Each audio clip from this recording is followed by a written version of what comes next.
Removing a PCIe adapter.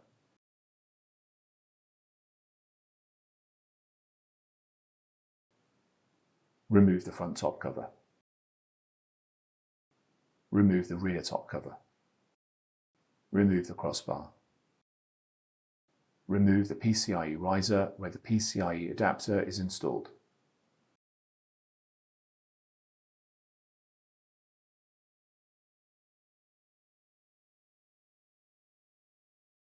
To remove a PCIe adapter from a 6-slot full-height riser, pull the plunger that secures the PCIe adapter retainer.